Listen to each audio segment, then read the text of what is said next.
Hello. Ivy.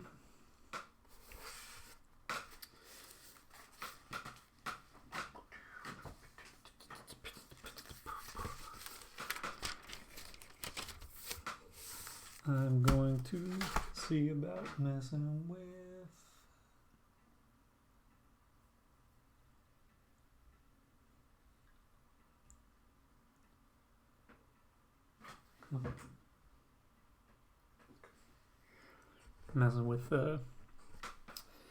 face loop sort of thing.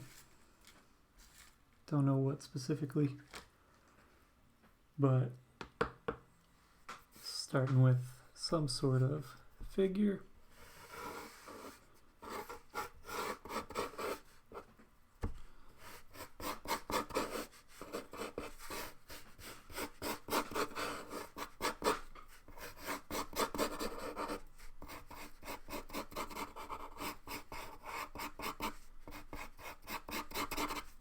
Elongate this a little bit.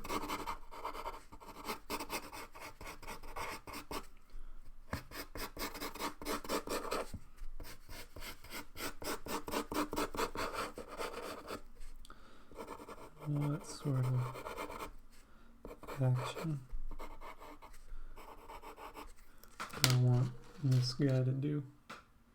This figure to participate in these kind of guys.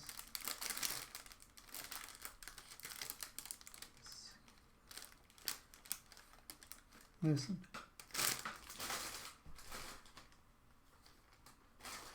And these are super tiny. No, these are medium.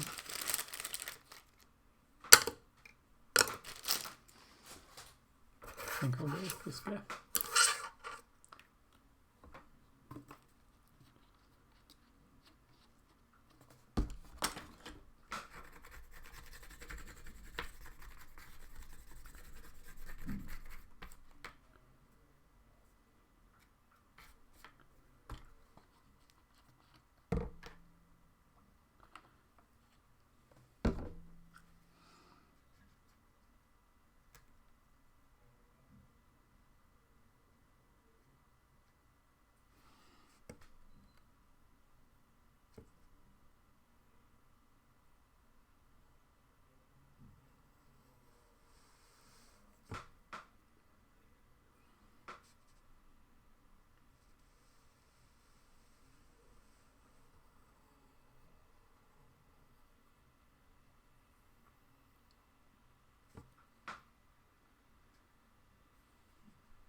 Okay, so we got a base figure. Let's think about how this can be augmented, what I can do with it. There's a possibility of stretching it into two pieces.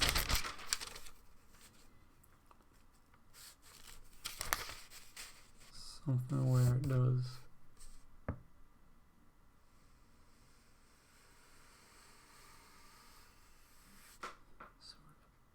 pop off.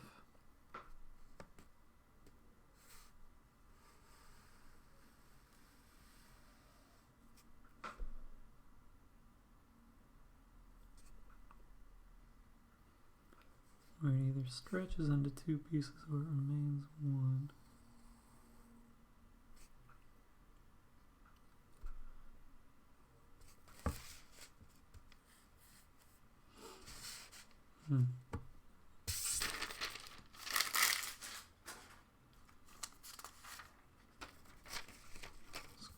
Cleaner base.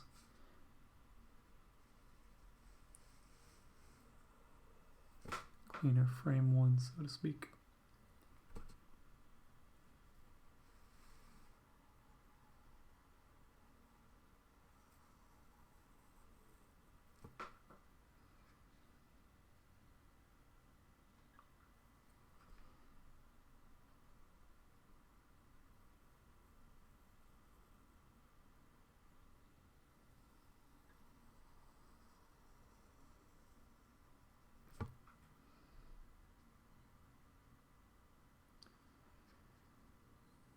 yesterday. I posted it. You can go look at that. It's probably the easiest way to see what it was.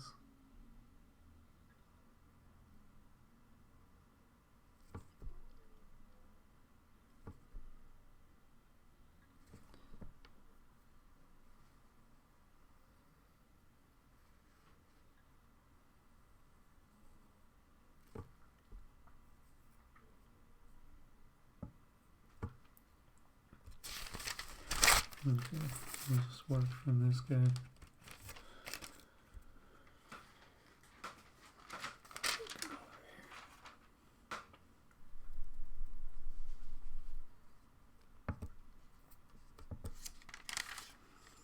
So what I want to do.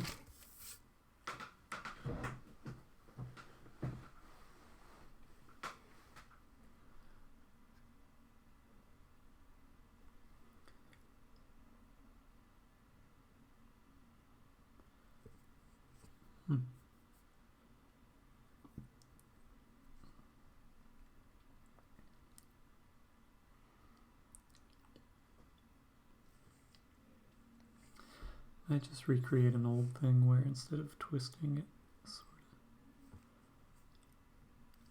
of shifts upwards.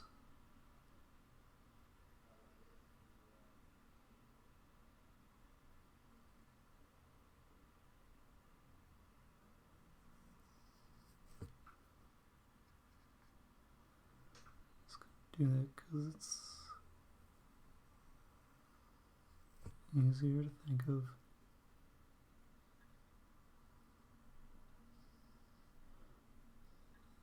Won't be a terribly long animation. I don't know how to explain too much more of the process other than animation is change. So it's differences from one frame to the next. So what I'm looking at here is creating movement by changing one frame to the next. And then when played in quick succession, it appears as though it's moving because you're seeing a change.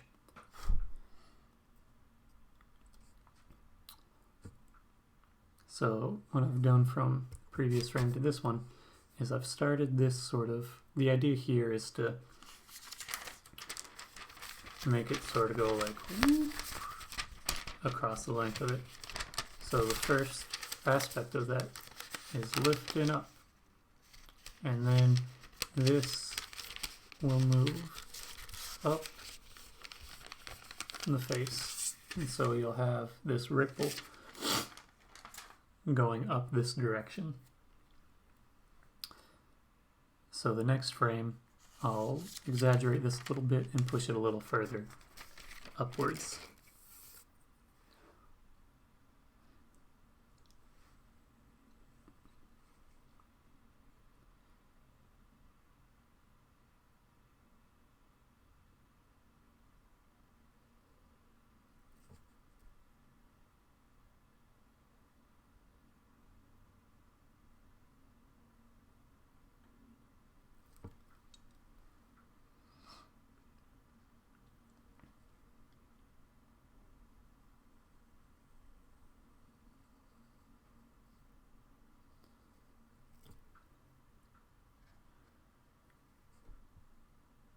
Basically taking any motion and breaking it into separate components.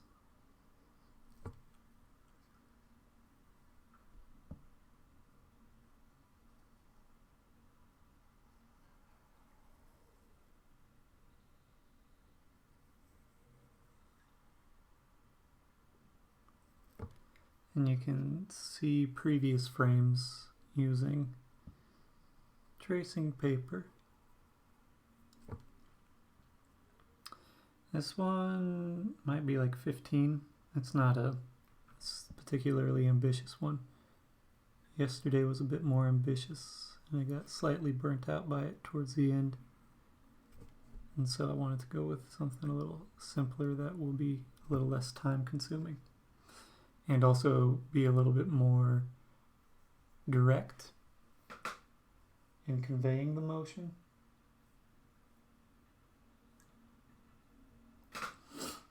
A little bit more straightforward.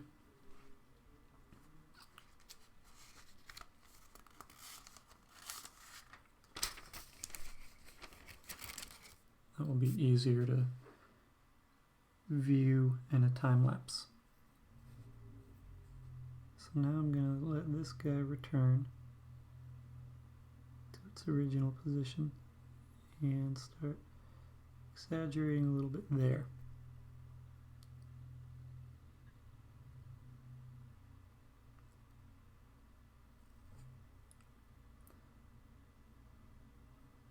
Which means that this bottom lip is going to start to shift for the moment to a side.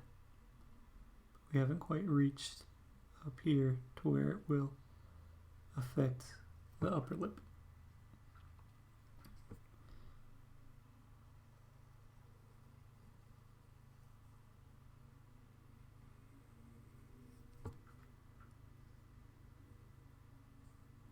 This is ink. This is Sumi ink. SUMI. There's different sorts of brands. This one is Yasutomo. 1 second and I'll grab the bottle so I can double check that.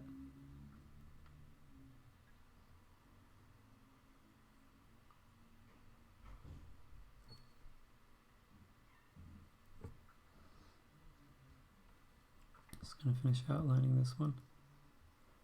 Also, I think for the next frame I'm going to take out some of the interstitial frames.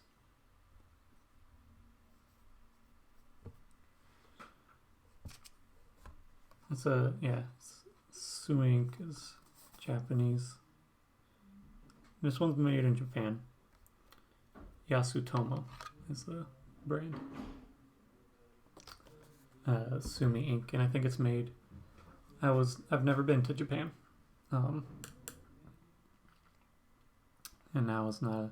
I don't know if I could legally travel to Japan based on their travel restrictions.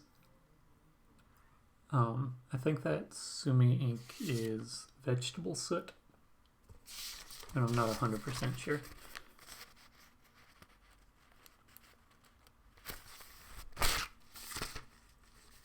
There aren't many places you can go. Okay, so now what I'm going to do is actually trace the first frame, but just like the top bit that's not being affected, so that I have a more consistent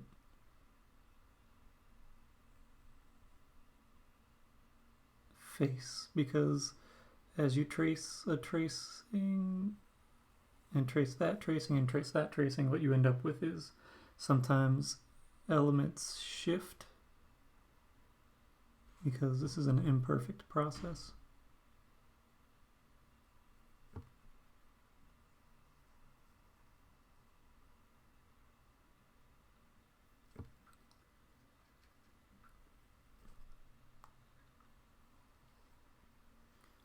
So I end up with better results if the things that aren't moving are all referencing the same thing. Because whatever mistakes that I make as I'm moving forward, if you repeat the frame, or if you trace that same reference point, you end up repeating those mistakes and possibly exaggerating them further.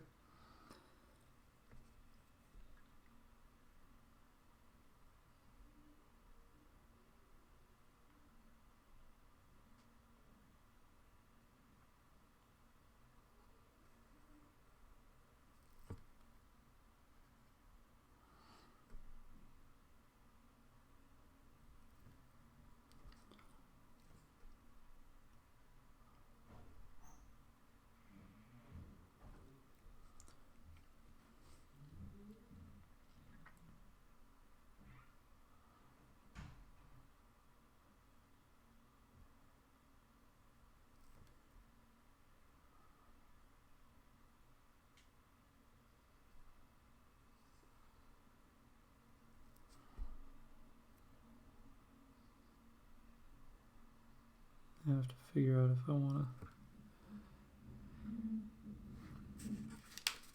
Let me see if I want to have a top line to this.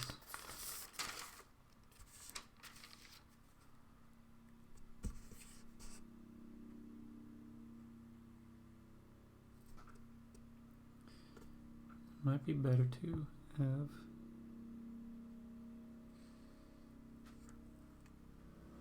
a sort of line as it's moving forward. I think I will. Maybe not straight across. I've gotten better with brush control just with time. Time is the main thing, practice. Getting more used to Sumi ink and different inks and how they behave.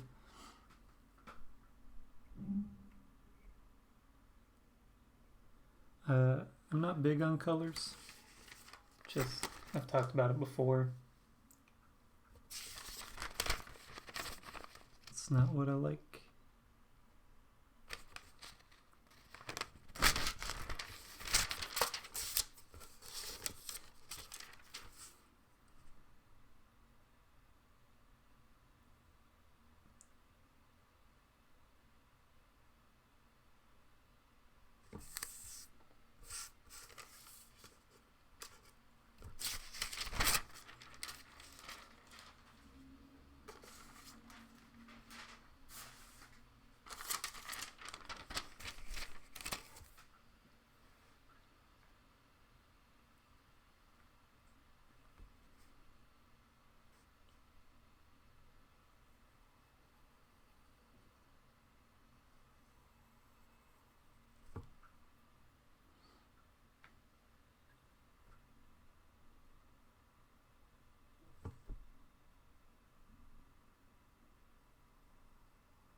It looks better. I like the look of it better. I have a better sense of control, and there's a different sense of preservation as texture. Got into it partly because I didn't have money for a bamboo for any sort of tablet for a while, but I did have tracing paper. And I had a computer, and I tried doing rotoscoping using a trackpad, but that was uncomfortable and time consuming. And now it's something of a novelty, might not be the right word, but curiosity and an identity to work in a format that isn't as common.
Thank you.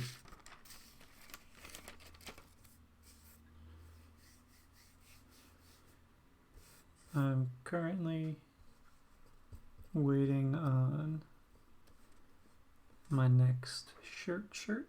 I've ordered it, but it has not arrived.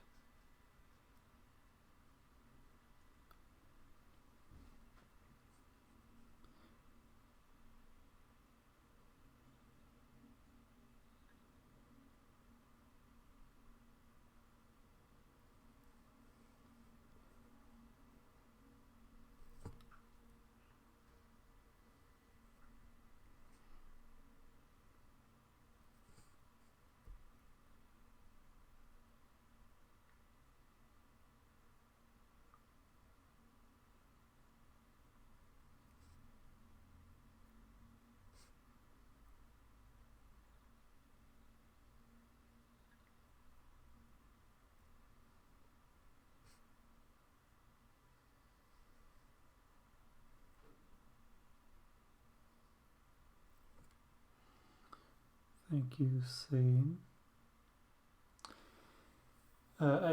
Sorry, I thought you were asking about the shirts. I did print this shirt. This is not one that, or it was available for sale when I had other copies of it, but this is a shirt that I made and printed this one myself.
This is ink, Sumi ink brush.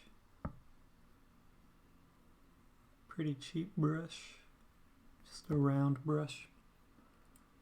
And tracing paper. More expensive equipment is what I'm using to record.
I've rotoscoped hands.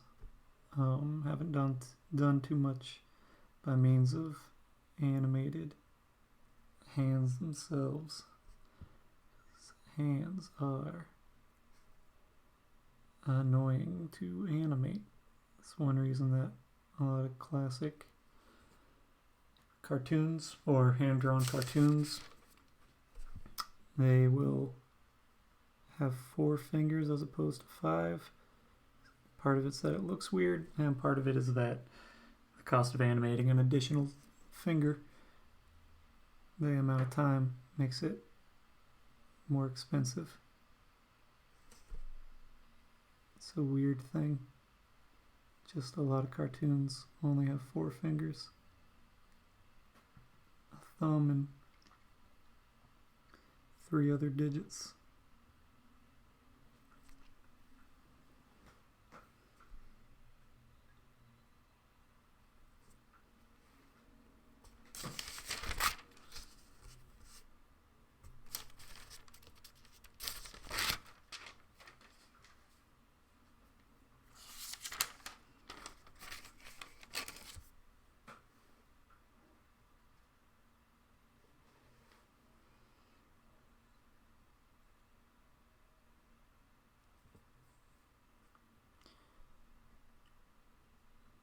Do whatever.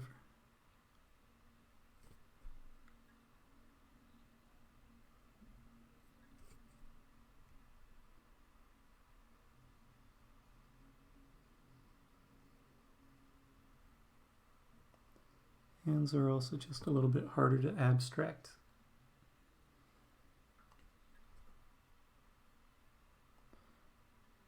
To make a hand that's still recognizable as a hand, doesn't look off-putting.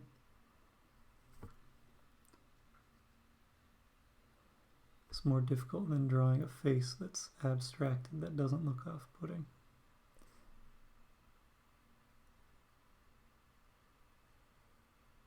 It's like this face is kind of human, but it's very abstracted. And the only thing that sort of has much of an actual... I've done some hands, but usually I just do pointy bits because it's easier.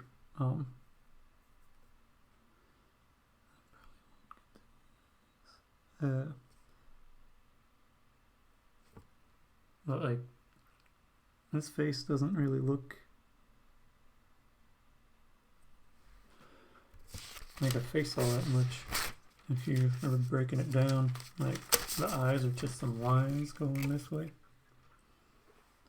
The nose is a block. The mouth is some triangles and such.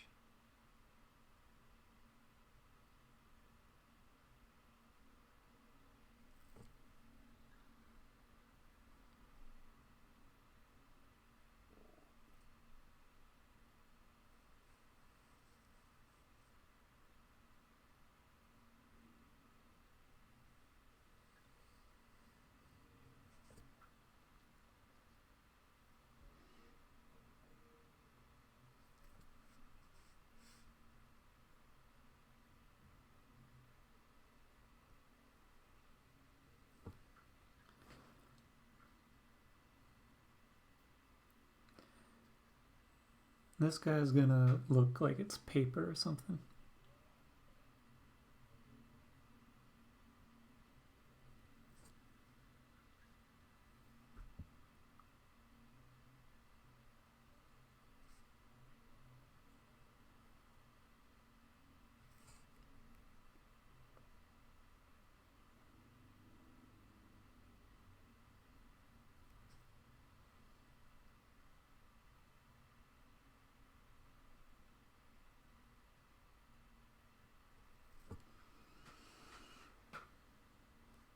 Plastic Wind Man.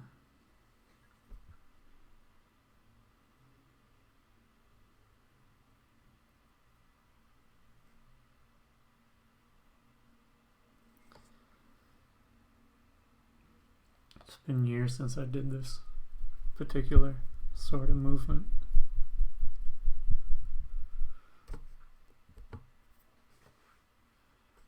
Thank you, Tiago. Done animations loosely in this style before. Or not loosely, I've done animations in this style before. And I've actually done more or less this particular motion before. It's just a slight variation on it, but I thought it would translate well to a time lapse, and I didn't have any other ideas. The past 2 days I ended up spending more time than I intended to working on stuff, so I wanted to just sort of jump into it a little bit more aware and knowing that I could create something relatively quickly. It's been all 40 minutes and I'm like halfway done, as opposed to previous days where it's closer to like 2 hours and I'm only partway done.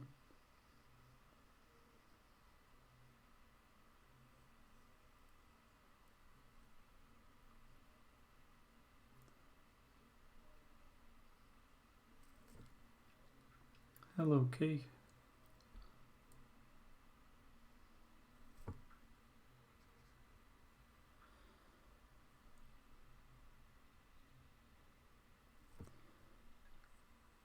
This is actually working with some bit of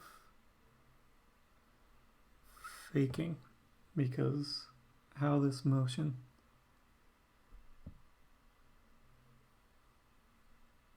is being portrayed and how the elements of the face are being manipulated, it would actually require part of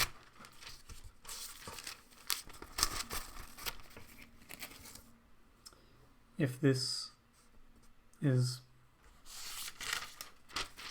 bending up like this, which is the idea, there's actually a good amount of physical material that has to be displaced to get that to move up like that. But I'm drawing it like there's just extra material in the middle there. I stay sane as best I can. Regular sleep.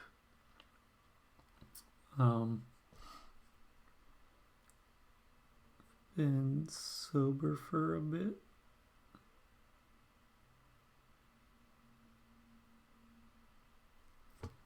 Having different routine. This is something that I find meditative. The repetition of it is nice.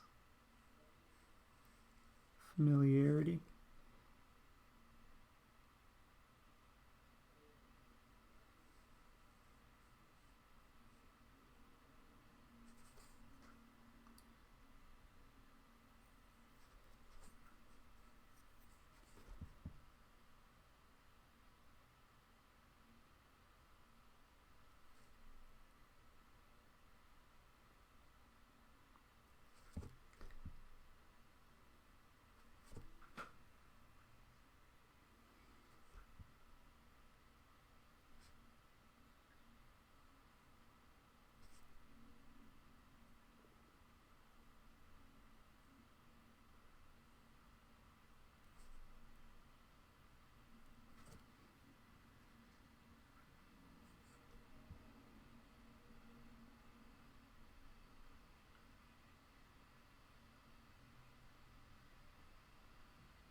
Hello, Java.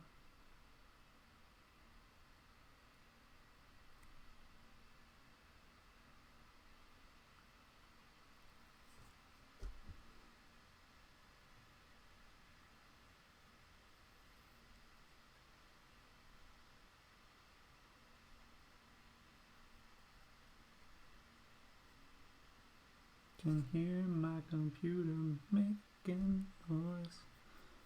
I don't know if the mic picks that up, but you can hear that fan running. Probably forgot to close some programs or something. And because I'm both streaming and recording this, I'm only recording my output, I'm not recording the specifics of, like, I'm not screen recording or nothing. Makes so my computer has to work a bit harder. Because it's saving a file that's several gigabytes. I just realized that these should have a little bit of something here.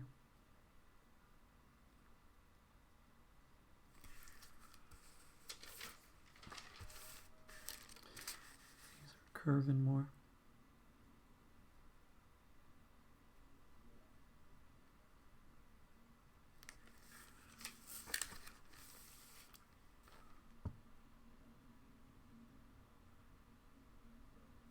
That's why it felt weird. Okay.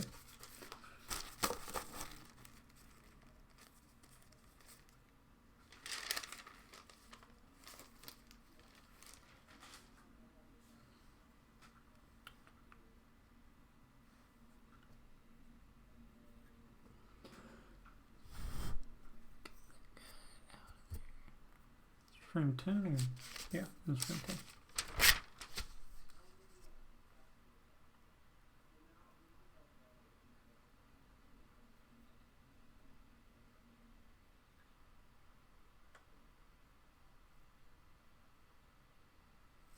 So this is just a little bit easier. I'll come back and fill in the solid top bit of the heads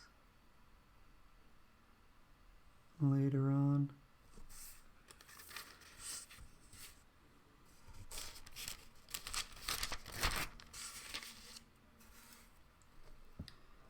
But you kind of need to get a new shading brush,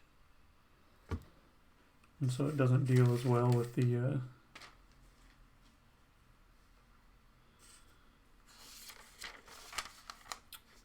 filling in some thinner bits.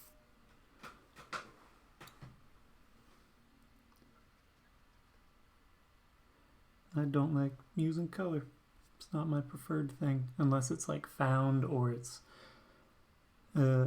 photography or something, and even then with photo-based work, I get tripped up by the fact that you can like adjust color a lot and it'll change the complete emotional connection. Hello in Malaysia. I don't have much experience with anything Malaysian other than some food. My girlfriend's dad is Chinese Malaysian, and I've been to a few Malaysian places around in New York. Like beef rongdong, that's the only one I can remember, and then there's I forget if nasi lemak, I think that might be Filipino, but there's some dish that would get that as like fish paste and shrimp and green beans, I think, broccoli. Chinese Malaysian, do you not like Chinese Malaysian? Sorry if that's... He grew up in Malaysia, but his parents are Chinese. I am not Chinese Malaysian. I am Anglo-Saxon pretty much, for the most part, a little bit of Dutch, but I'm very white, very waspy in my heritage.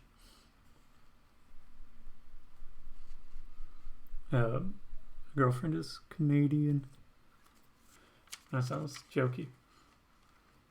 Indian food. There's a lot of Indian food that's right around here in Jersey. My girlfriend's dad grew up in Malaysia.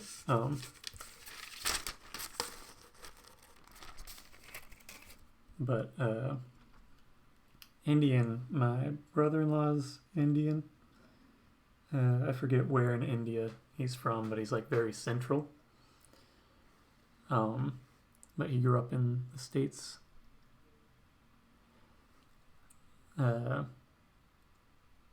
Mexican food. I like Mexican food. I don't have a super deep knowledge on it. Mostly what I have is tacos. But I like getting different kinds of tacos. Tacos are the sort of food that it's simple but deceptively so, where like you can get a lot of variation in tacos. I do not know Mumbai.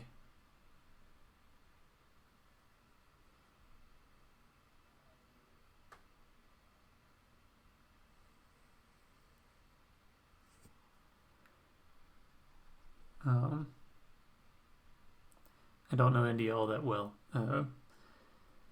Before quarantine stuff, I used to get Indian food for lunch pretty frequently, but I just get a dosa. I've had a lot of paper dosas, I think is what it is, because I know there's a few different kinds, but ones that are like just rolled, and a massive one that's about yay wide. I usually just get a masala dosa. And then my brother-in-law taught me how to make dal, which is super easy to make, and because it has mostly dry ingredients, if I'm using red lentils, I can just have a bunch of the supplies at home, and then I had it for or I had leftover dal for dinner last night.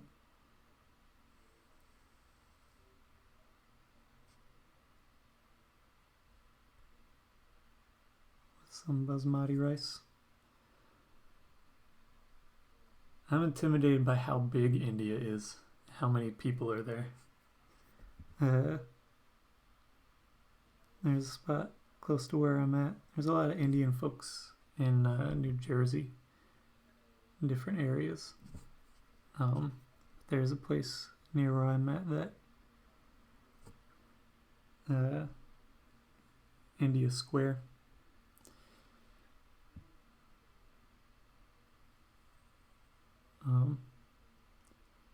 I'll do an interview. I mostly like doing email interviews if those come up, because it is easier to respond and I don't feel as intimidated by the format.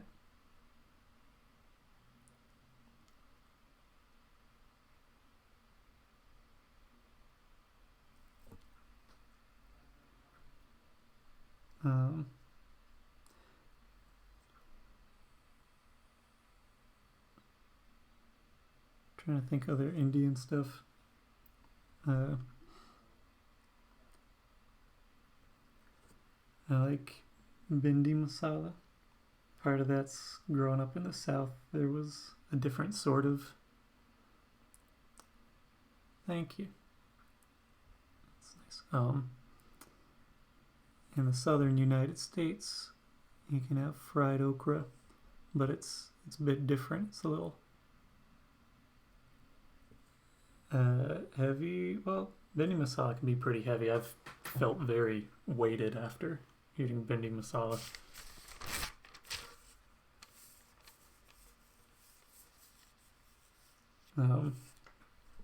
If it's like heavy fried, deep fried.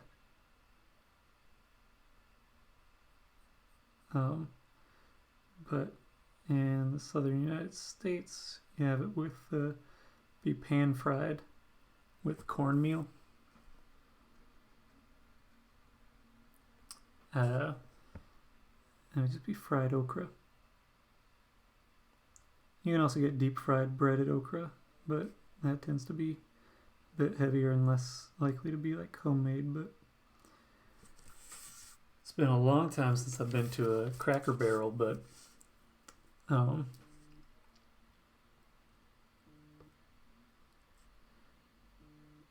someone sent me a number of photos. When I go to Cracker Barrel, I just get like meat and however many sides. There's a thing for southern food where it's like meat and 3 or meat and 2. I haven't had it so long that I forget the number. But you just get It's like a sort of buffet-esque thing where you just have whatever sort of meat. My name is Matthias. Took it off of my profile because I wanted to build it as more of just a TraceLoops Brandon sort of thing.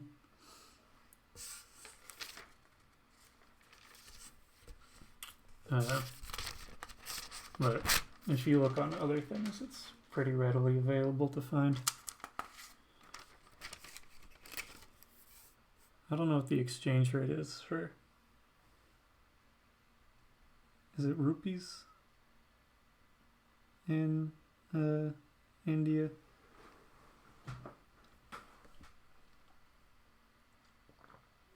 I have to like double up the exchange rate to figure out what 12 rupees per kilogram of okra is.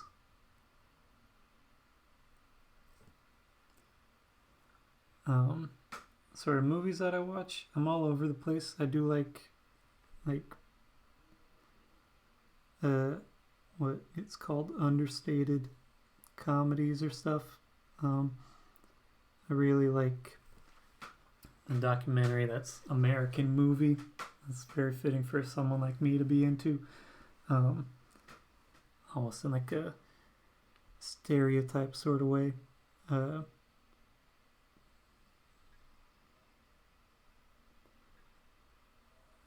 I also like not great action movies that are just entertaining. I'll watch the Fast and Furious franchise. Those are fun movies. I think one of the last things I saw in theaters before everything got closed down was Hobbs and Shaw.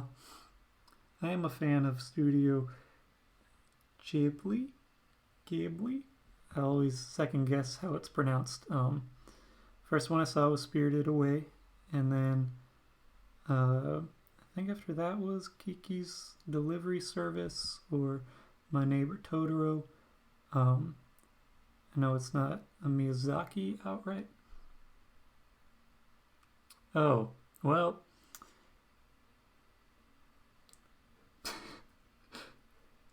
My bad. Overall. That's funny. I don't know any references to much Indian culture specifically. That is funny. You can I would have never gotten there.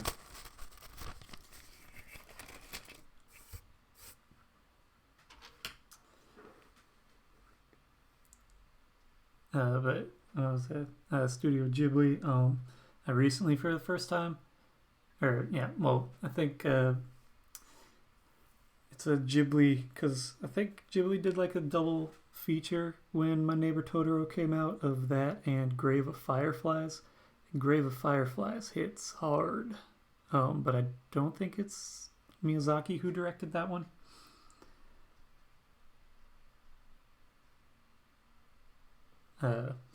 But recently, for the first time, watched Ponyo and really enjoyed it.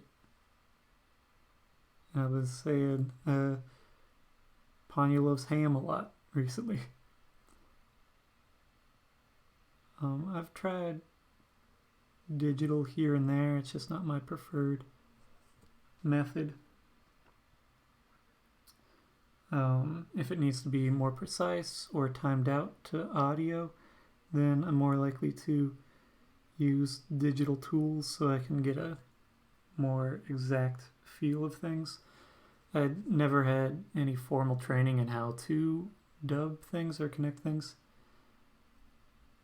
Yeah, Grave of Fireflies is heavy.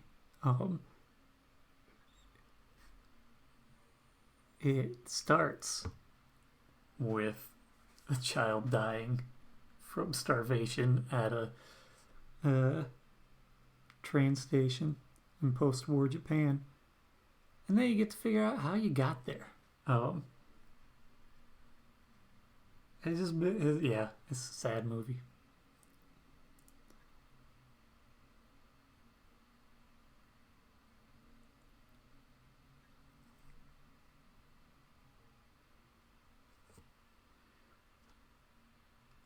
Um, yeah. My favorite thing to think about Studio Ghibli stuff is how it portrays kids walking. That's what they really like about the movie Moana, is seeing little baby or toddler Moana walking.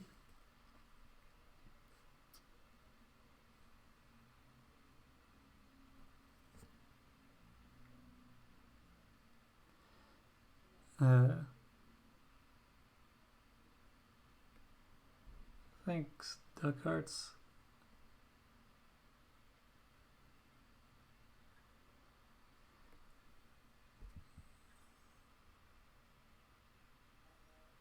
Studio Ghibli does a real good job with portraying children and what kids like.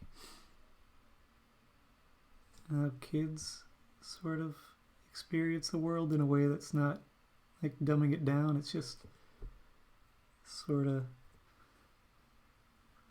kids like this stuff.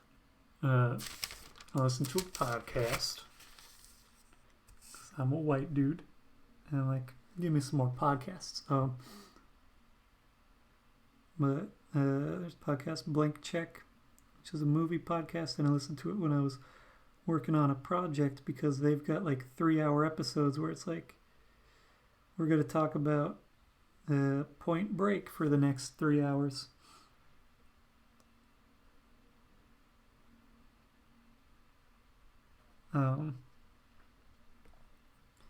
But they talked about, I listened to they got a series on, I saw Your Name in theaters. Sorry, I'm going to finish the thing about Ponyo. They were talking about Ponyo on one episode, and they were talking about how when the power goes out, that the kids are just like super into helping, and it's a different portrayal, and like there's a crazy energy, and they just want to hold the flashlight, and like kids just want to help and learn a lot of the time, but it's a different portrayal and understanding of that desire that isn't as present in most animated films that are treating it a little bit more funny or jokey sometimes, not in a bad way, just a different one. I did see Your Name. I saw a few different, or saw 2 animated movies. That there's a now closed theater in Manhattan, Landmark Sunrise, I forget. I only saw like 5 movies there total, but I saw Your Name there, and I also saw it's The Red Turtle or something, but it's a pretty much no dialogue movie, and I think it's French. I'm not sure. As far as international animated movies, I mostly know some that are French and some that are Japanese.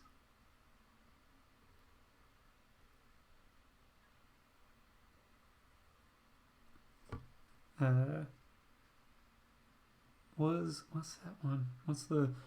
There's the one that's based on the graphic novel about the Iranian woman. I can't remember the name, but I think it might be French.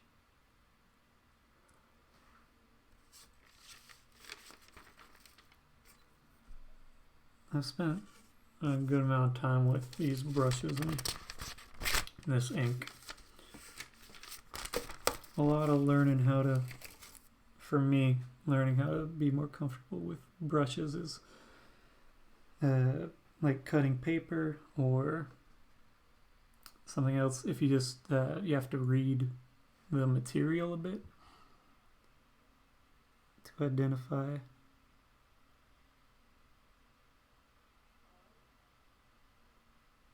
how things are moving, and become more aware of how ink behaves,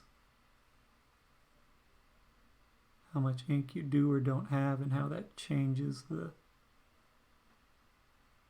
behavior of things overall. Red Turtle is a film. That's at least the American title, the English title. I don't know if it changes a bit. If it were German, it might be named something different, but Red Turtle is what it was in English. It's an animated movie where I don't think there's any dialogue, or there's very limited dialogue. It's a primarily visual movie. I think it was actually when I saw Red Turtle, that was one where it was still in theaters when it was nominated for an Academy Award. And so I went and saw it at that time.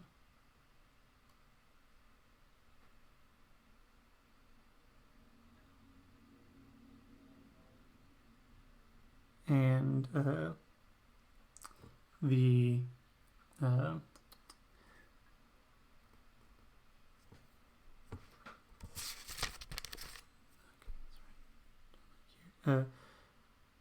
in the previews there, it had a trailer for Your Name.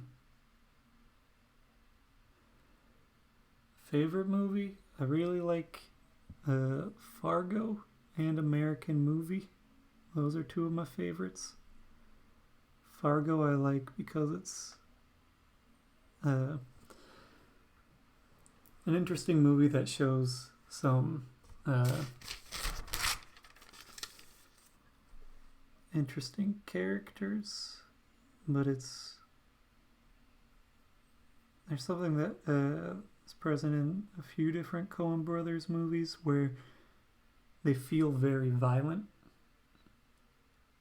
but it's more a contrast, where it's not violent for extended periods of time in the movie. It's just sort of like very small sections.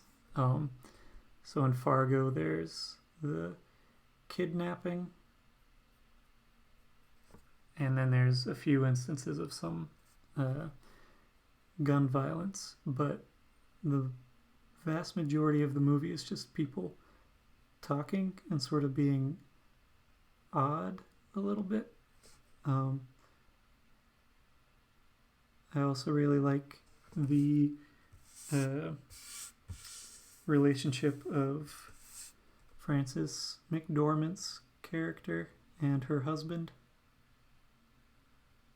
where they're just both supportive of one another and they seem to enjoy each other's company and they're nice.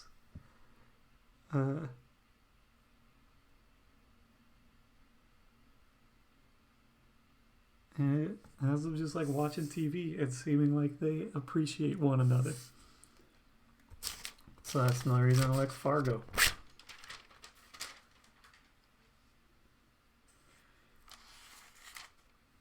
Let's see how far off these two are.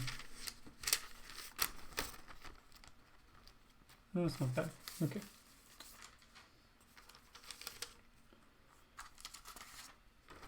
She was pregnant in the film, and it adds a little bit to the thing. I really enjoyed it to the Spider-Verse. It surprised me. I forget where it might have been when I saw a Spider-Man movie. There was something where it showed a longer preview for it beforehand. I don't know any animators who particularly dislike Into the Spider-Verse because it's just like a mashup of a bunch of different animation perspectives and techniques and references that doesn't seem inaccessible, but it's also not so heavy, but it's very dense, which is a weird balance to have.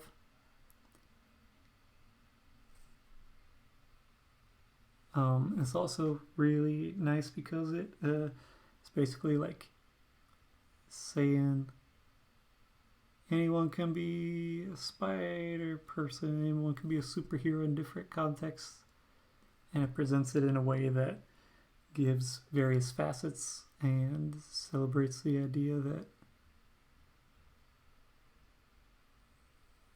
everyone should be able to see and tell their story.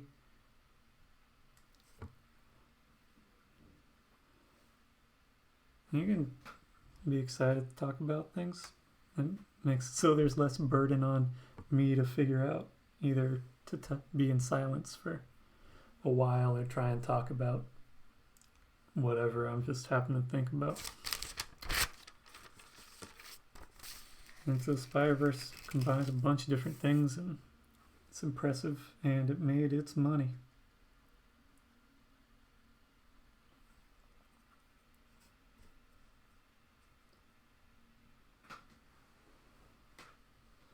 (2D, 3D), and there's a lot of visual references to process and existing.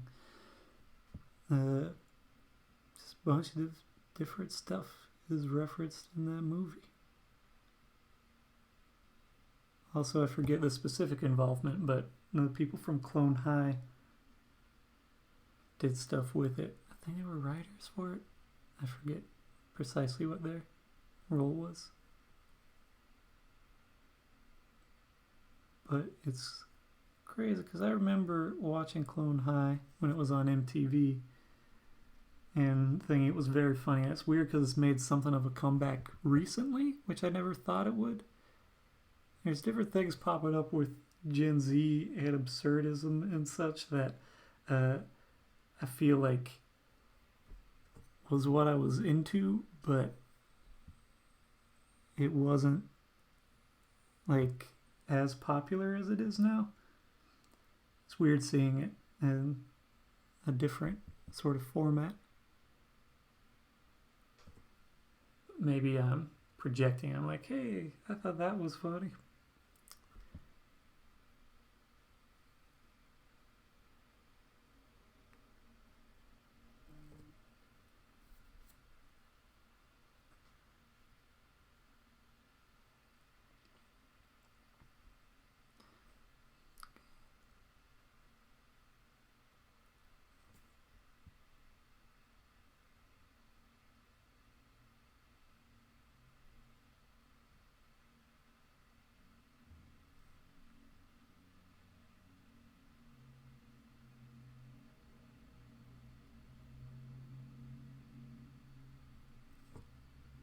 What was I thinking? Will Forte. Thanks for watching. I didn't realize when I was younger that it was Will Forte who... Well, I didn't know who Will Forte was at that time. But he plays Abraham Lincoln on Clone High. And it's weird just seeing... I really like a bunch of stuff Will Forte does. He does a weird mix of like just absurd, sort of trashy stuff. Not like McGruber, that's like just sort of crass sex jokes, a lot of it, but it's violent and it's very self-aware, and he's just yelling a lot of the time and being vulnerable with how pathetic he portrays things. And then he has things where it's like pretty understated, like Nebraska, where he's just playing sort of a sad guy.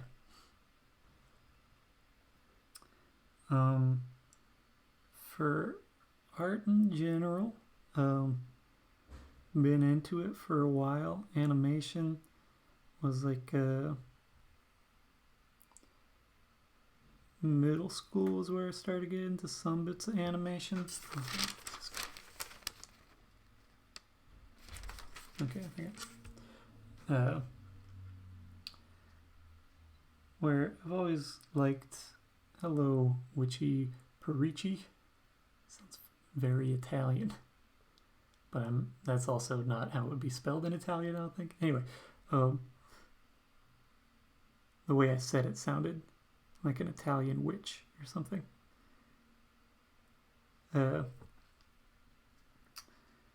but I've always been generally interested in animation or cartoons in different ways. I'm trying to think different sort of trajectories of stuff. Never was super into any anime things all that much. I kind of watched one season of Dragon Ball Z in middle school because okay. Hello in Chile, not Italian, and your name might be pronounced completely differently than what I said. But my friends were into Dragon Ball Z. Oh, Luca Barel. I have been to Italy. I wore a hoodie and everyone thought I was either English or American because of it. And I was a mark for people around the Coliseum being like, that's a tourist. Let's see if we can get money from him. You're Cuban.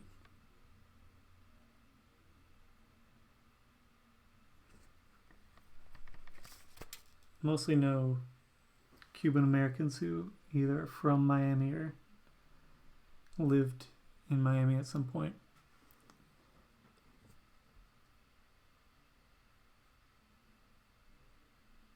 Anyway, so I watched different animated things growing up. I was a big fan of 101 Dalmatians and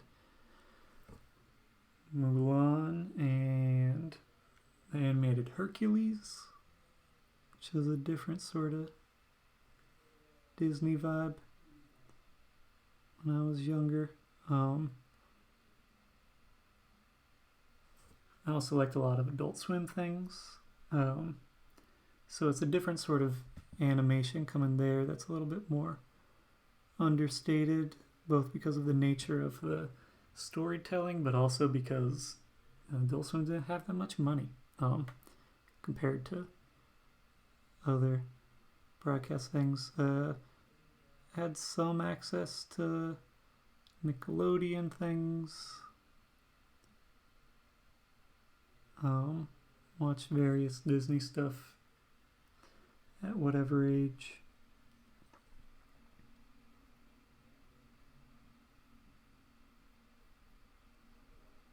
But I took 1 week summer class at an art school spot, or a private school that had a decent art program, and that's where I first used Macromedia Flash.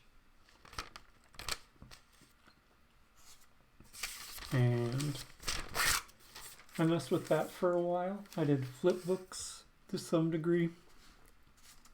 And I was into animation, but then I realized that animation is very much a group effort, and that was less appealing to me. I liked the idea of having more control over things start to finish, like the entirety of something, and animation just doesn't really condone itself to people working on entire projects. I call these faces face loops, depending if it's an animated loop. I call it a face loop. If they're blockier, I call them blockheads. It's kind of a Peanuts reference. Charlie Brown insult.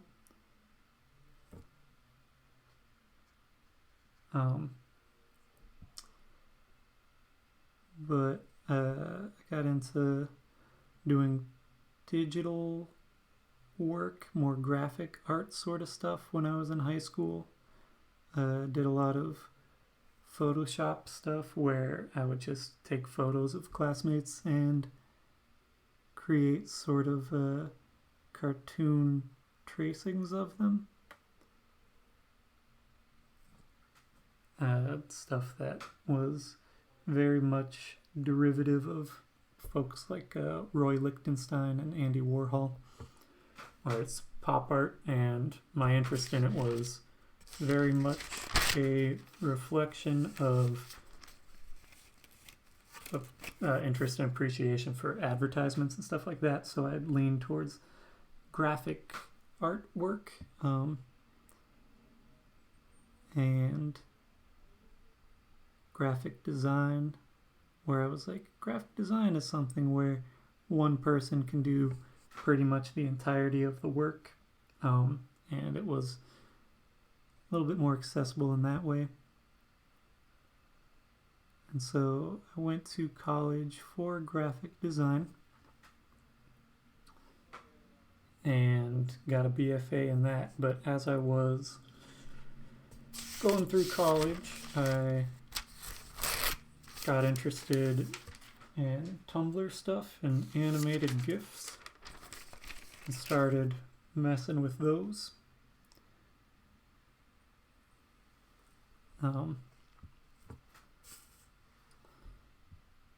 And started off just by like taking clips of things that I liked and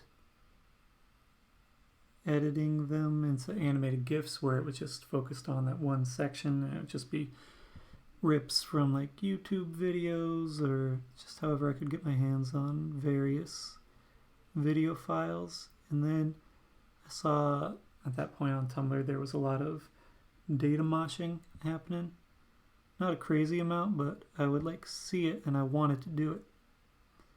And so as soon as I found out that it had a name, I researched stuff on that and I started making a lot of glitch artwork and animated GIFs. And with that, I sort of learned about file optimization in that area.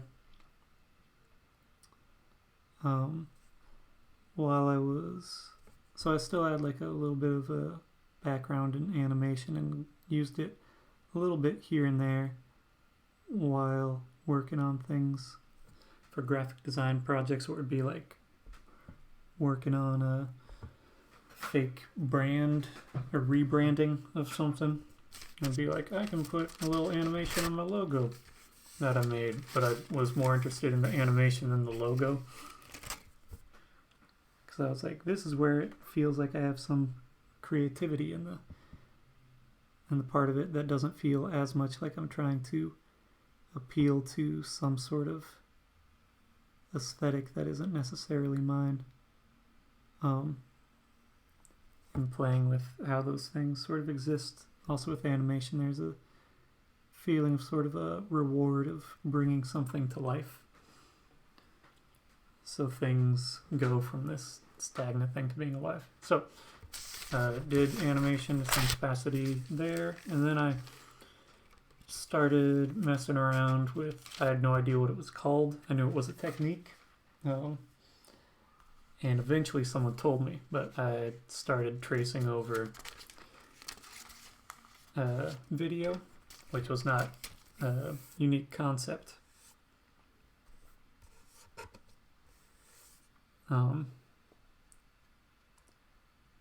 And started rotoscoping. I haven't pursued much of being in any sort of museum situation. There might be some things that are in some galleries or some in some way, shape, or form.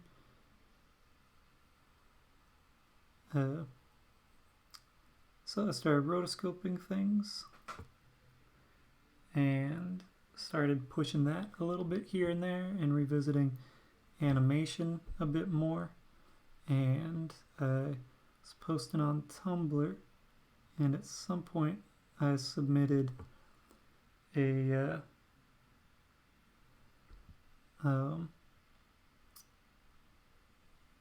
pixel art GIF to something called Moving the Still, which was a Tumblr thing. An association with, I think, like Smart Water or something. But it was a thing in Miami. It was just a promotional event where they had people submit gifts to be accepted and then showcased in that sort of like branded gallery space. And there was one I did of Thurston Moore from Sonic Youth. That was just a pixel art thing of him, where it said Thurston Moore and spelled the way that his name is, and he filled the entire frame. It was just his face real big, and then it made him smaller and little, still pixel art. It was just a basic transition, and that said Thurston Less, and that got accepted into the collection of things, into moving the still. And at that time I was visiting during breaks from college, come home and be in proximity to the city, and I got an email that the Brooklyn Academy of Music, BAM, they wanted to take some elements or take some gifts from that collection and put them on display on their LED. Wrong brush. Is this one wet? Yeah, that one's wet. Okay. But because it was a different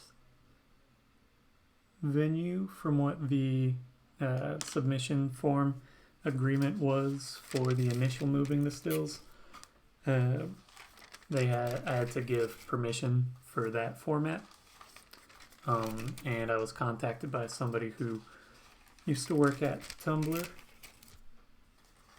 asking if it would be okay to give permission for that form, for that format of display. And I was like, yeah, that's cool. Also, I'll be in New York. I can stop by and say hello. And so I did. I went by and said hello, and they asked if it would be okay to put my name forward for possible brand work. And I was like, yeah, that's cool. And so that sort of put me on their sales team radar. And I got put forward for a Converse Music project, and I was still in school at that time, so I wasn't in the New York area, but my name had been put forward with that understanding. And so for that project, it was initially pitched that I might draw on a shoe or something, and I was like, I can't come into your offices for that. I'm still in college, but here's what I can do. I can animate on a shoe. So I did that. Got a shoe, Converse sneaker. It's actually over there. I'll grab it. Converse sneaker. It's kind of dusty because it's like however many years old. Just a classic Chuck Taylor. And I did an animation of someone smashing a guitar on the edge of it. Is that like super blown out? Oh, here, you can see it better there probably.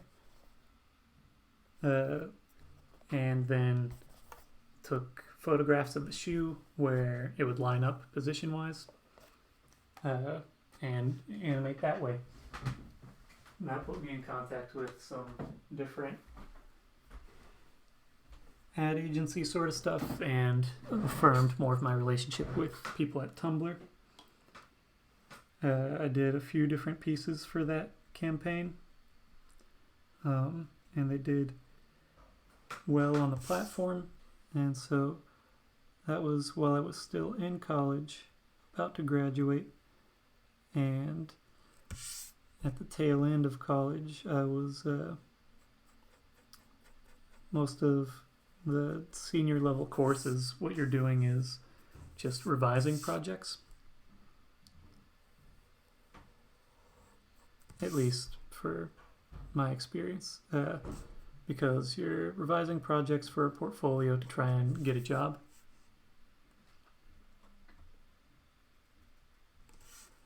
And so I was like, this is boring. I already put all my effort into making these projects. Why do I have to revisit them and rework stuff that I didn't enjoy necessarily the first time? Because the projects I needed to update were the ones that were bad, which were the projects that I didn't put as much effort into because I didn't like them. So it's something of a catch-22-ish. Self-fulfilling prophecy, maybe. But I was like, I'm tired of working on these, and it led me to resent a little bit of the graphic design profession at that time, which isn't the most mature perspective on things, but it's where I was at. And I was like, I'm getting paid to do this thing I like more. I'm gonna just keep in on that. Also that summer, I got approved to participate with a family friend who was working on a grant-based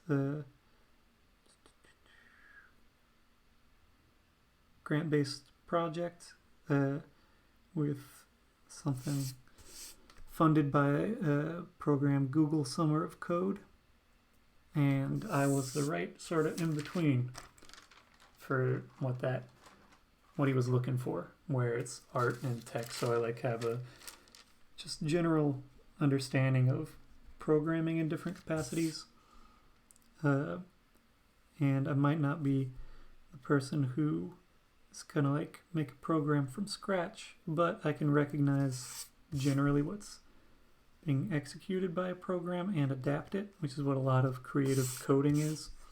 There are very few people I know who are creative coder sort of folks who work from the ground up, because most of those folks just don't think that way. But I did something called Google Summer of Code and worked with a family friend, and so got paid through that sort of stipend, and started doing more projects primarily with Tumblr. Did that for a while.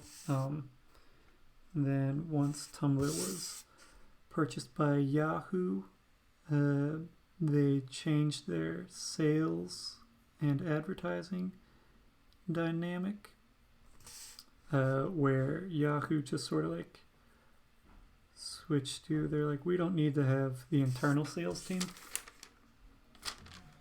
And so a lot of people who I had worked with there either were fired or quit, and moved to other companies. So I got less Tumblr work through that for a while. It sort of ebbed and flowed. And since then, it's been a mixture of things. There's a lot of musicians who reach out. The main thing that happens there is there's a lot of people who don't have too much of a budget, and I just can't justify working on those projects because it's a time-consuming thing. Do some merch sales, some odds and ends. As time has gone by, I've learned to be more patient with working on things and being willing to spend a little bit more money, because I have more money on supplies and such, and realizing that spending like $100 now can save me like 30 hours of work, and learning to spend those bits of money, if I have them, on equipment or things that speed up the process, make it easier, are worthwhile. It's just something that I've learned with time. Part of the aesthetic of being of working in black and white comes a bit from not having money to make things in college. But the school printers, you could print for free the first 2 years at my school. You could print for free any number of pages if it was black and white. And I was like, cool, I'm going to print 2,000 pages because I'm paying to go here.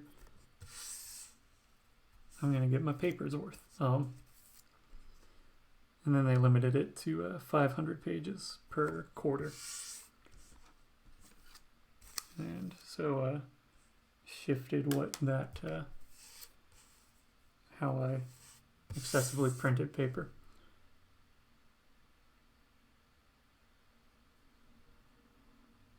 But if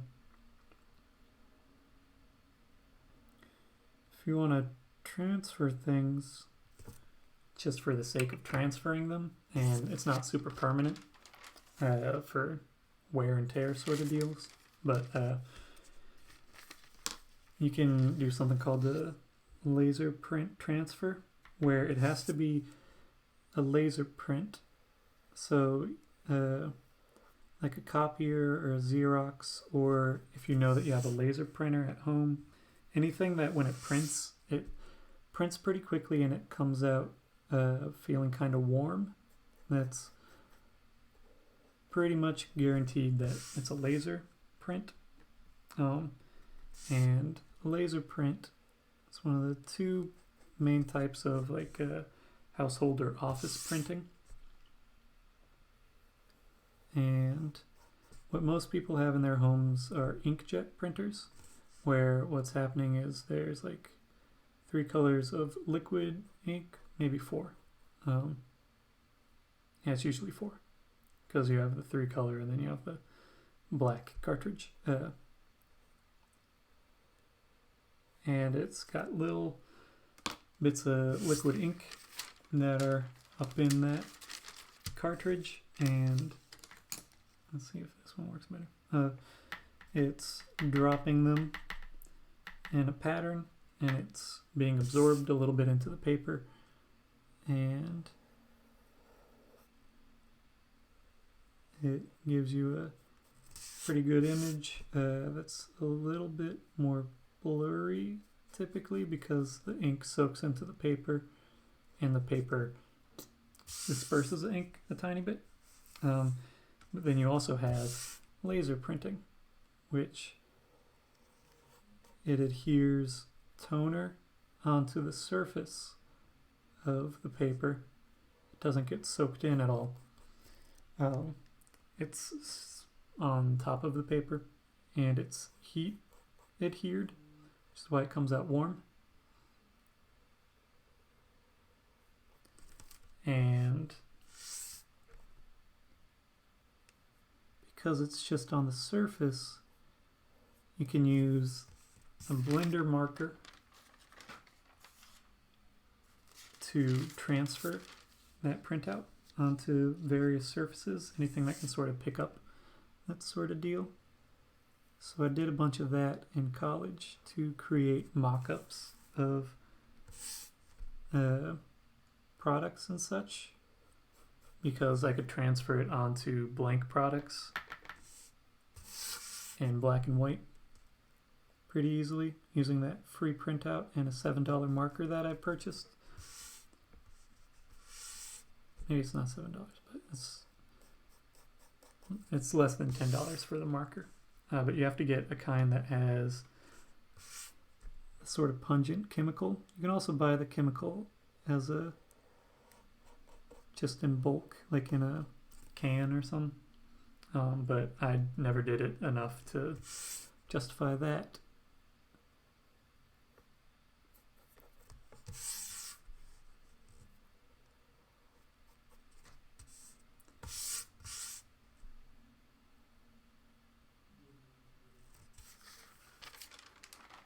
Well, that's one reason that I was a bit more focused on working in black and white. It's also just super expressive and consistent.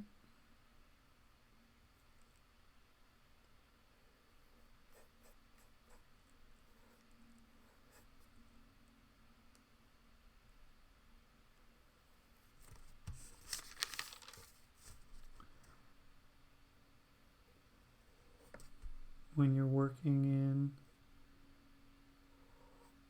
primarily digital displays, color varies a lot from one display to the next, from one phone to the next, from one computer screen to the next, from one television to the next, because they're all calibrated a bit differently. And so when you work with color in a space where it's usually being displayed by a program that people are accessing from any one of thousands of different kinds of devices that all have different color spaces on their screens, the specificity of that color varies wildly.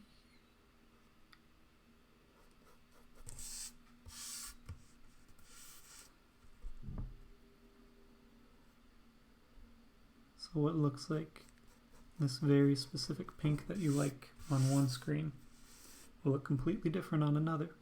You also even have that, a lot of Apple products now have adaptive color lighting, where it'll try to keep a constant look to it,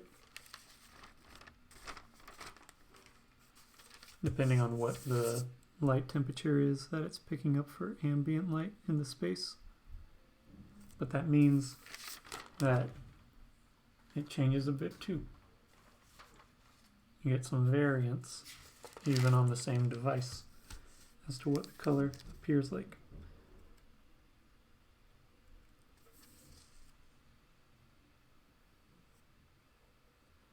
And so working in black and white, regardless of the device, and you'll have different color spaces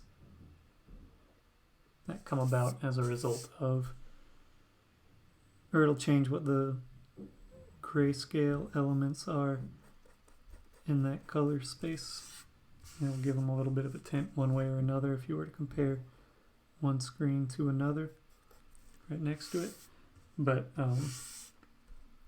it's understood by the viewer that black is meant to be black and the white is meant to be white for whatever screen you're looking at. And so it's a way to have some consistency, because even if you spend a lot of time calibrating the color on your computer, and you're like, cool, I'm going to export this and send it to my phone. As soon as it's on your phone, it's going to look different for a variety of reasons.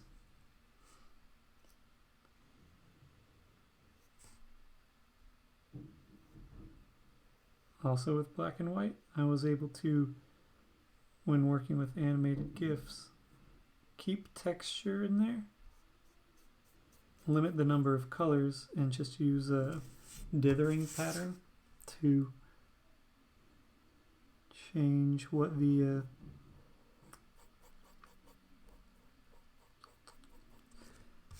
to imply the texture with a limited number of colors while still keeping the file size down. That's one reason there was a lot of monochromatic animated GIFs on Tumblr. It's also why you had cinemagraphs to a degree. File size optimization.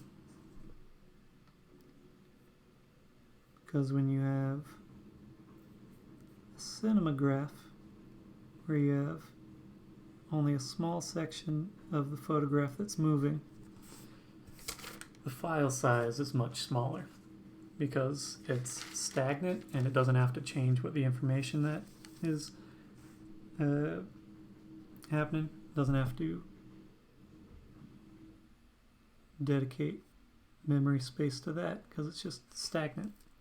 It's not moving. That's just a still space. It only has to account for where things are changing, which means that you can have these slower, higher frame rate animations, cinemagraphs, without, while still keeping a smaller file size.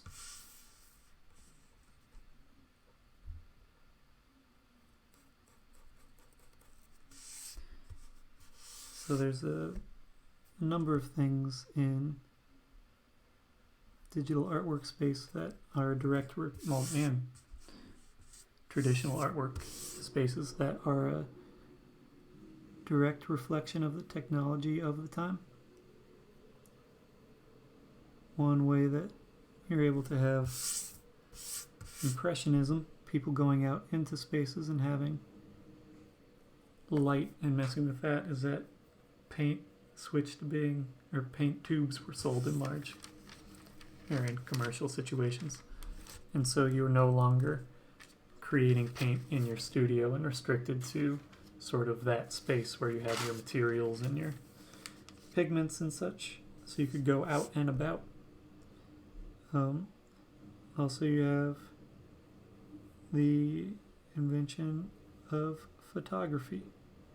With photography, it's no longer as painting is less of a means of documenting portraiture.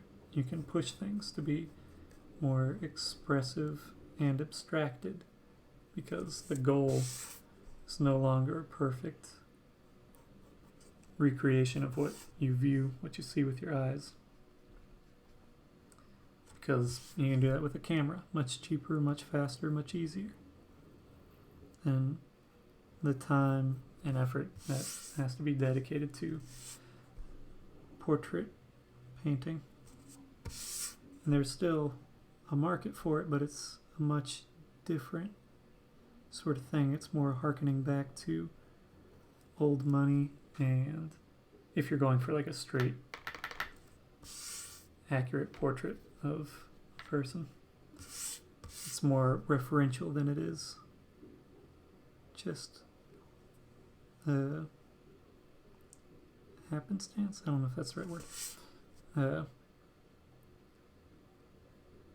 And the context and the meaning of it changes.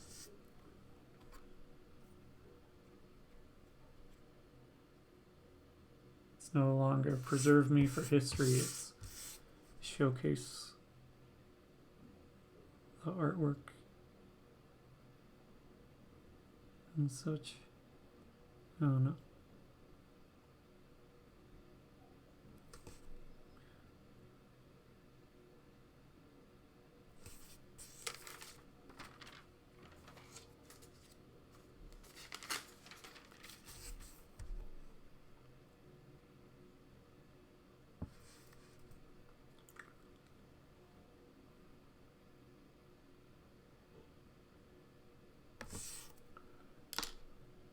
I'd zoom out on this so you see a wider thing, but I want to keep it as is for the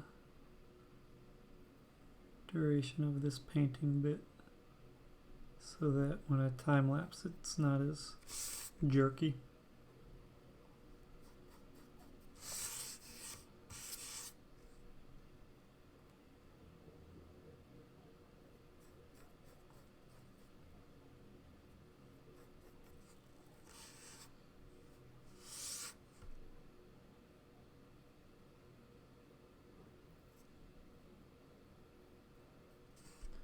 But I am aware that I tend to sort of pull towards the edge of the frame when I'm doing this section, or when I'm filling things in.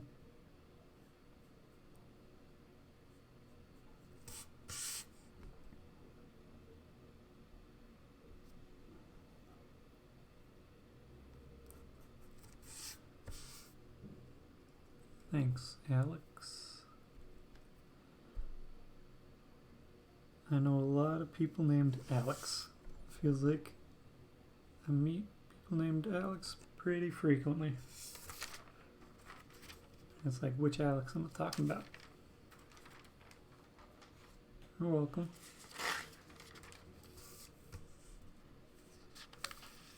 I've got a weird sense of like what feels too personal or not too personal.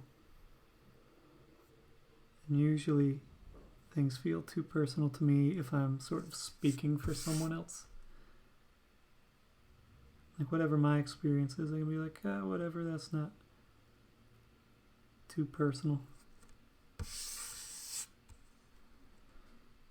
Thanks for listening and stuff. I forget what I was talking about other than painting. But I forget how I got there.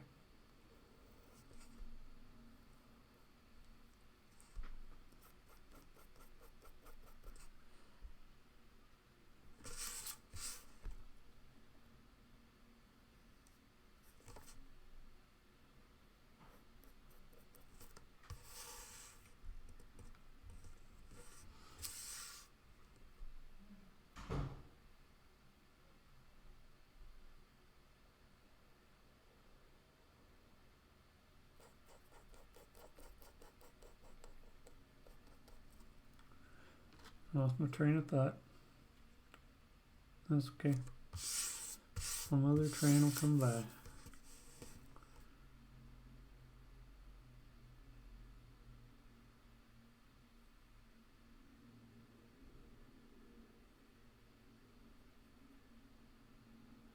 Almost done. We got a couple more frames.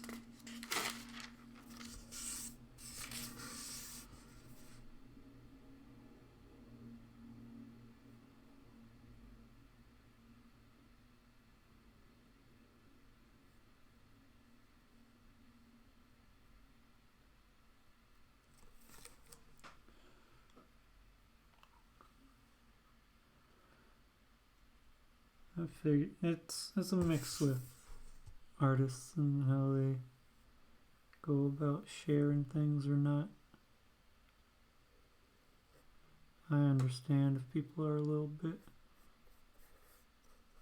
possessive or hesitant to share process and such, but I just figure a lot of what I have learned is from people sharing their process or providing tutorials and such. That would be a selfish thing not to be as straightforward as possible. I also don't like feeling in any way deceitful, which I tend to do, or I tend to feel if I'm like not explaining every aspect of how something's done.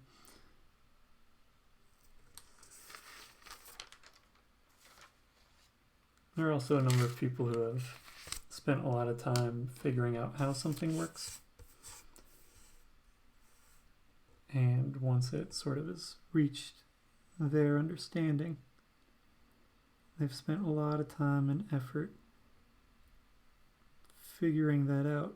And it might be a relatively simple solution that other people can imitate.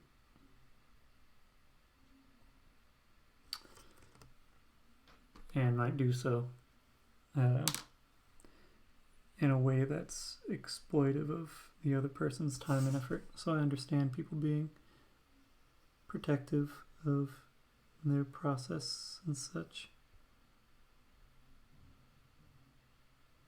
But that's not my thoughts on things. I also like the idea that if I share things, other people can learn, and it forces me to evaluate my process in artwork and grow it to other things. This board is a homemade peg bar. If you look up peg bar or animation desk, stuff like that, you'll find versions that are a bit more robust but are more likely to have pegs that are made for paper that's pre-cut or pre-drilled that has the holes already in it, for animation cells or paper, and it's a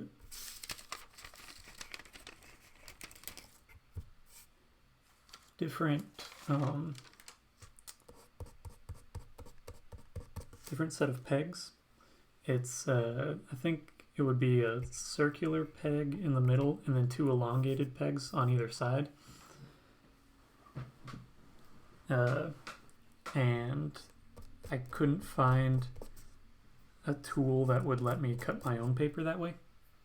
Those peg bars are better suited for holding paper in place. 2 is a minimum to have any sort of like centering the positioning of something.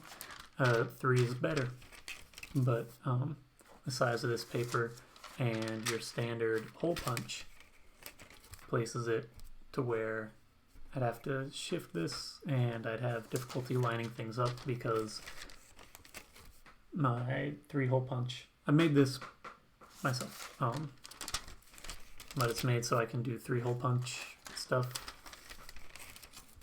and just punch it away.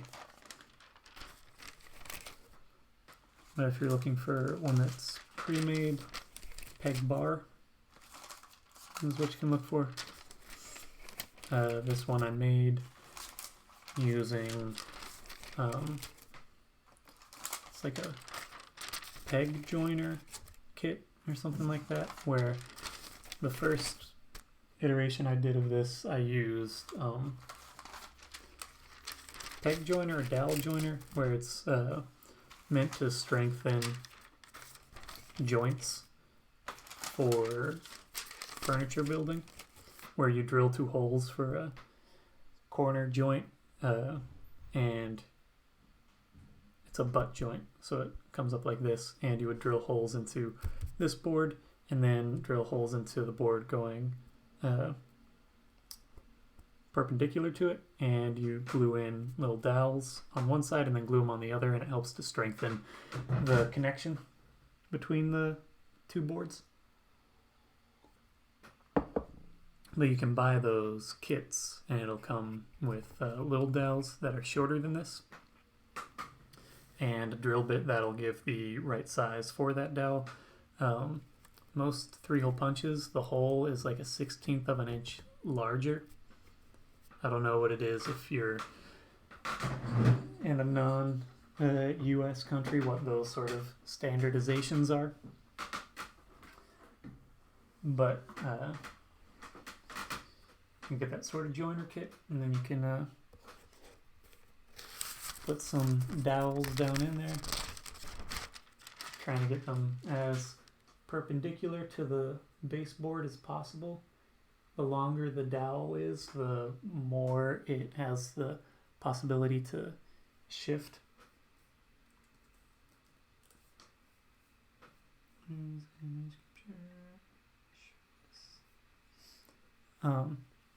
I'm using OBS to stream things out, and then using something called Yellow Duck to take that stream and push it to Instagram Live. I don't know how long I'll be able to do that. If it all changes, then I'll have to pivot to using Twitch, because the only way I have to really interact with stuff and have 2 cameras going is by using a streaming program. 10-25-2020 underscore scans. Choose here, going at 600 DPI, scan it.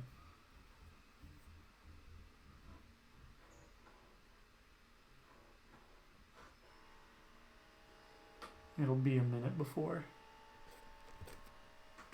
I'll be able to show this animation as an animation.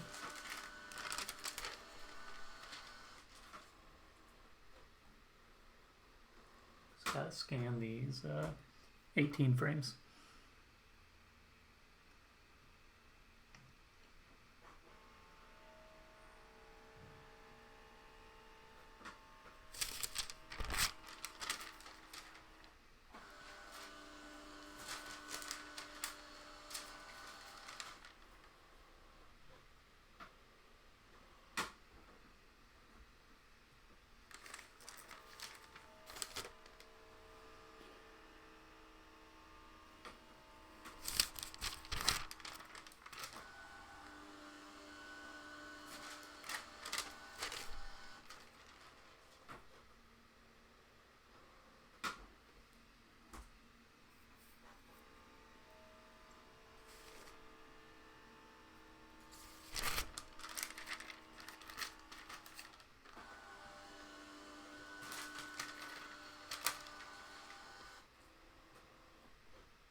trial and error for learning how to do stuff, testing things out, having failures here and there.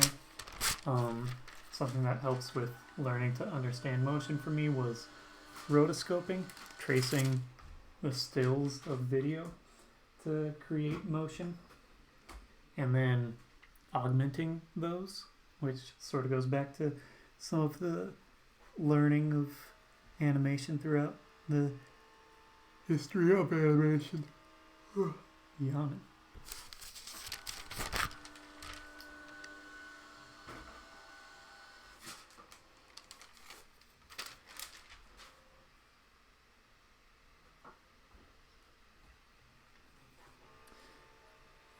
Looking at existing animation that I like, frame by frame, and seeing how that worked and what people chose to do there.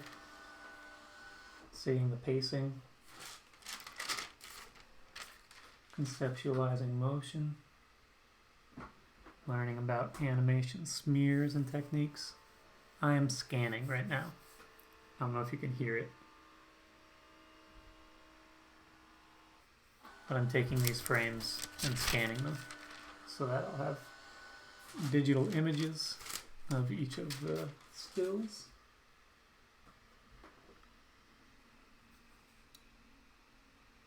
And then I'll come back and show a little bit of the process of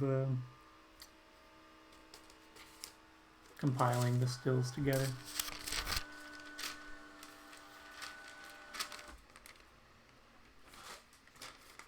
You can hear the scanner, you can probably hear my computer fan running.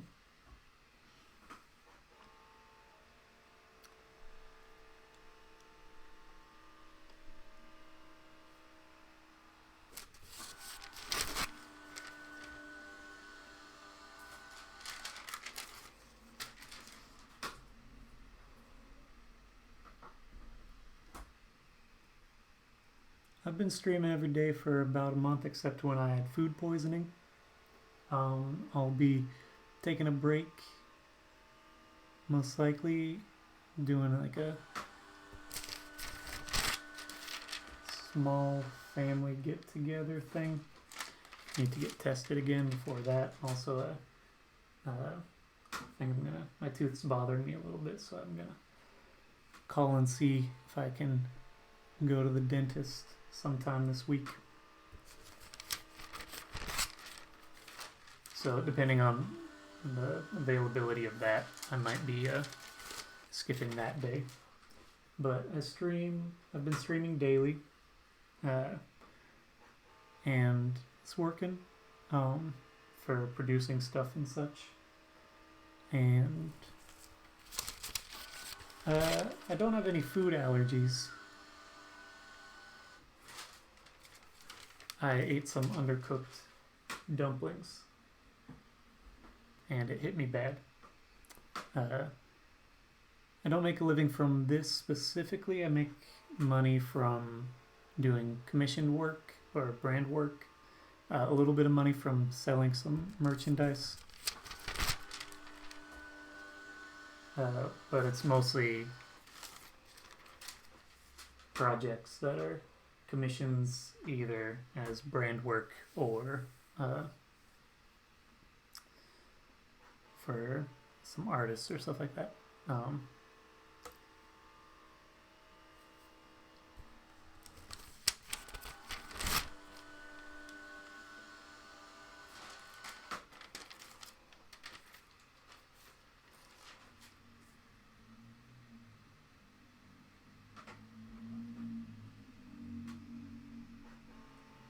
I explained brand work stuff earlier.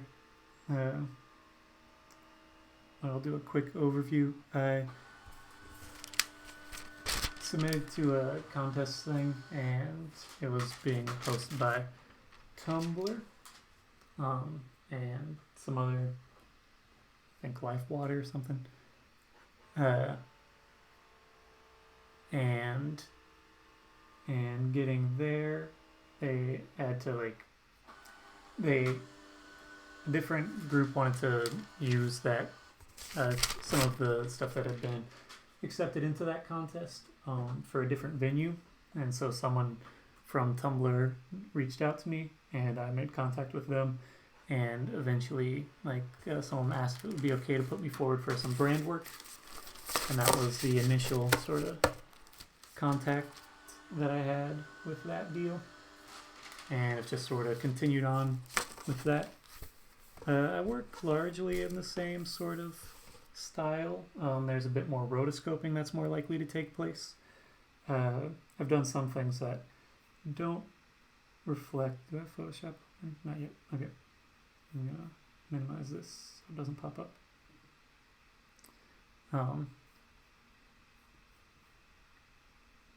Okay.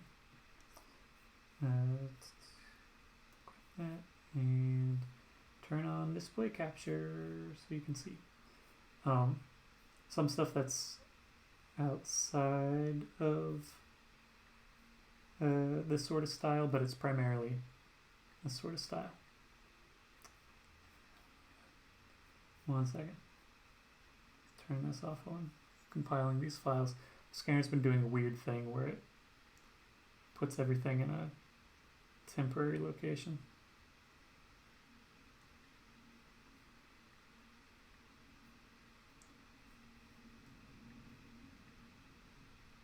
Rename 1025.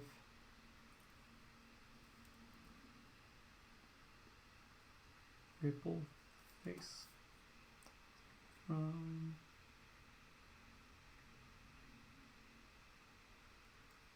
that. These over here.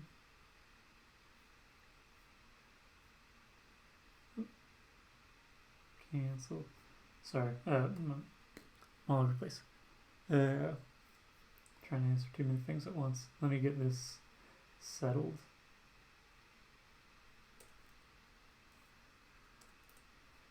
And then I will try to answer more questions.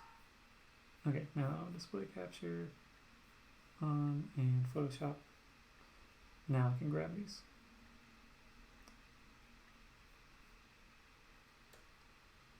My scanner's been putting everything after my first scan into temporary folders.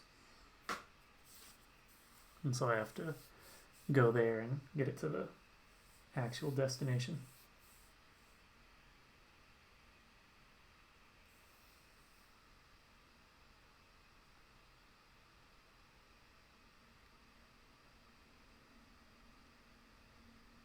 Sometimes I work more digitally when I'm working with brands or agencies, simply because it is more appropriate.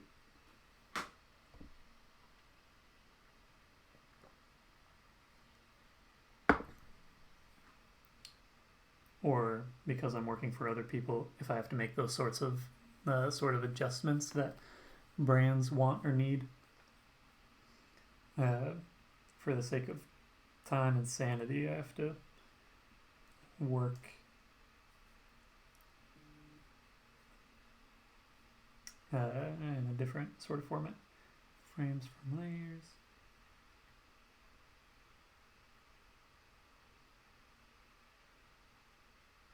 Okay, making sure those were in the right direction. Reverse these frames. Put it at 0.066666.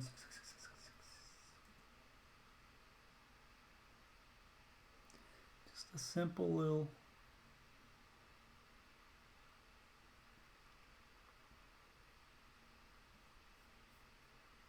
simple guy there.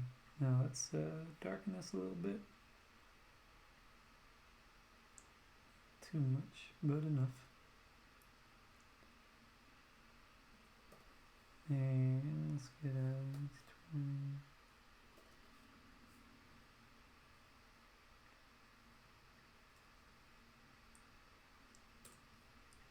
Create, transfer, so I can get crop going here.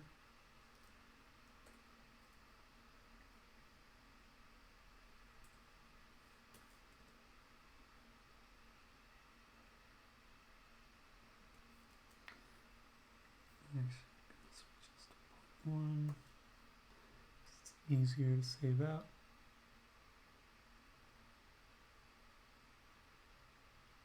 This is Photoshop that I'm using. I'll use After Effects depending.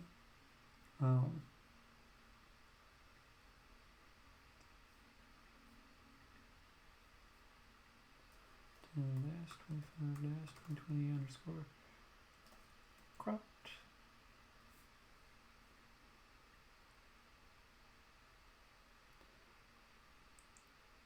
And now I need to step back.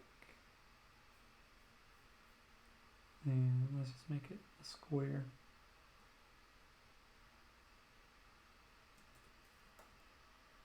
Maybe.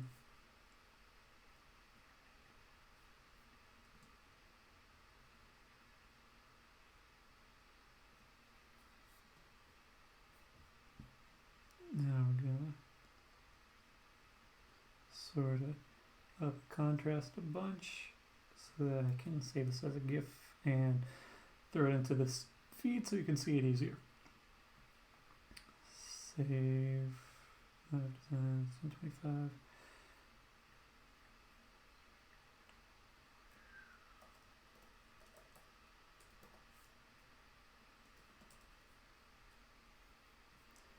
And turn this guy off. Grab this as an image. Designs 1025.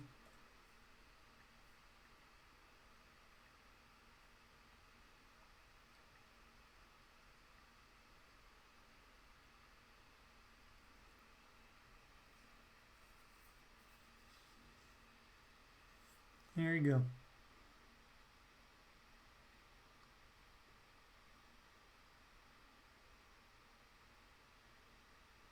Any thoughts, questions, concerns, interests, whatevers?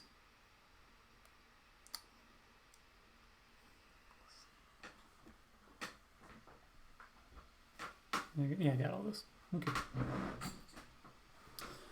So that's what I worked on today.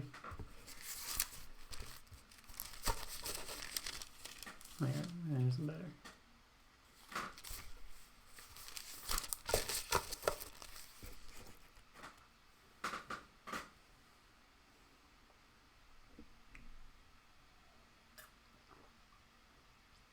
This playback's a little bit fast here.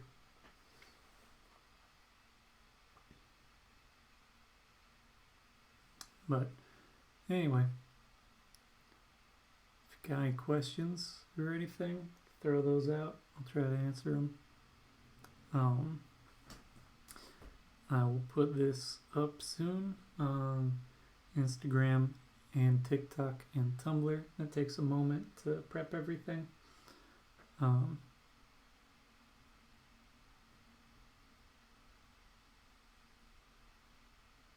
I'm planning on coming back tomorrow, as I have been for a bit. I don't have any set plans. I've been doing some animation just because it translates a bit better to time-lapse, and I got a little bit of traction on a post on TikTok, and I was trying to sort of drift on that a little bit. These are pretty easy. I've got a bunch of these sorts of guys, not exactly this, but similar, that I might try to re-explore a bit, because if I'm doing stuff daily, it's easier to figure out something. Hey, I've seen you for a minute. I forget if you ever told me your name, but F2L or I can't even tell. Thank you. There's a possibility that I might not come back tomorrow. I'm going to try and call my dentist tomorrow and see if I can get a tooth looked at, because it's been bothering me a day or two and I want to get it looked at.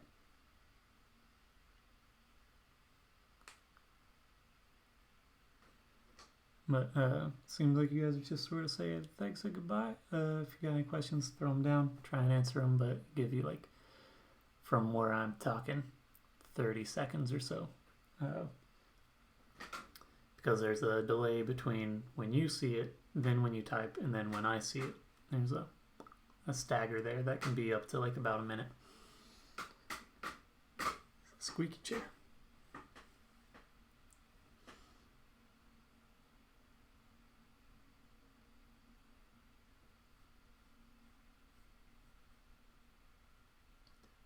See what again?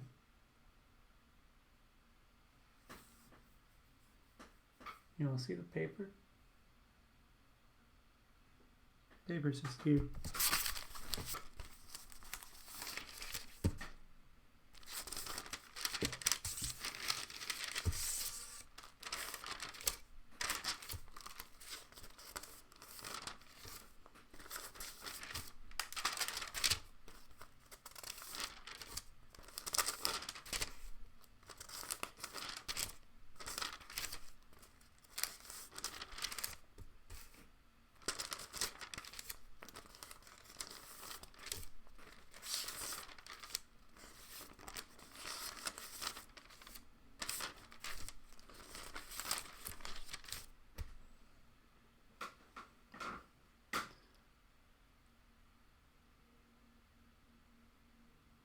As I was finishing putting them down, it'll pop back up in a sec.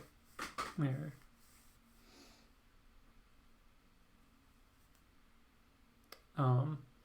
I use a mix of things to convert stuff. Depends on what the final thing is gonna be. This time I just used Photoshop to get it here, but I'll use Premiere to animate some stuff because I'm going to take the video recording of this process as a whole, and Premiere does better with time-lapse and editing down larger video. She's saying that I use Yellow Duck for broadcasting. But the animation itself, what you're seeing here, it just was done scanning these and putting them in Photoshop.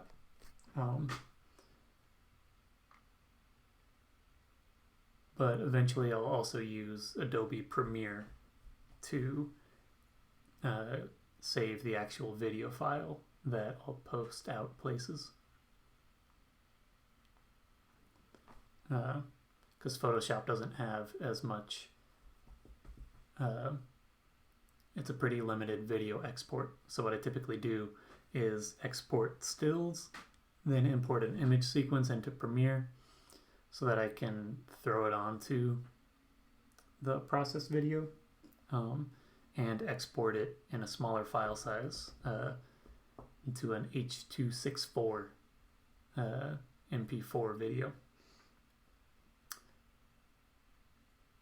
Any last minute questions? This was a decent amount of time, not terribly long, not terribly short.